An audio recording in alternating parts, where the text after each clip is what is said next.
Here in Boston at the North American Seafood Expo, we have Riccio, who is the seafood biologist for Jamestown Seafood, who is going to show us how to shuck a Squim Bay oyster. Hi, Ralph. Hey, everybody. Okay, first of all, I'm going to show you just our two different types of oysters to start. We have our Sapphire. This is a beach-grown oyster coming from our hatchery out in Point Whitney. Started in Kona, and it's been growing on the beach for about 8 months, and this is what we call a petite Sapphire, ready to go. Right here we have our Opal. This is also grown in Squim Bay. It's also a Pacific oyster.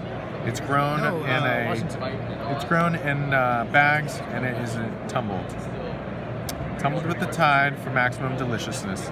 I'll be shucking these two oysters, and I'll probably be eating them too because I love oysters. So I always come in from the back at the hinge, strongest point on the oyster. This here is the lip. It's frilled. The Pacific oyster has a beautiful frilled lip that helps it to feed in the mud. Instead of sinking down and the whole lip being under mud, it pushes itself up out of the mud to feed as well. Gorgeous oyster. So you go in the back and you give just enough pressure to get stuck. That's when you know you're in the right spot. Once you're stuck, you can then do a little twist, and that can happen just on the outer there.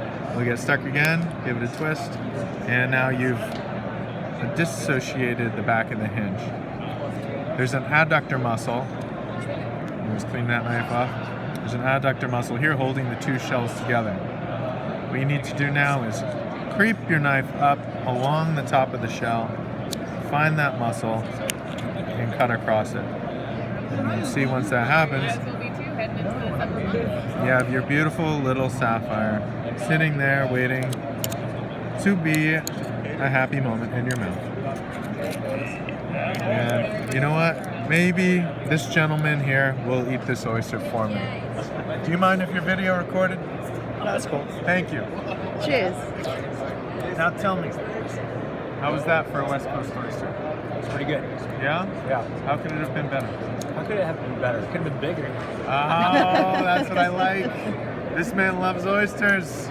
All right, now next, we've got our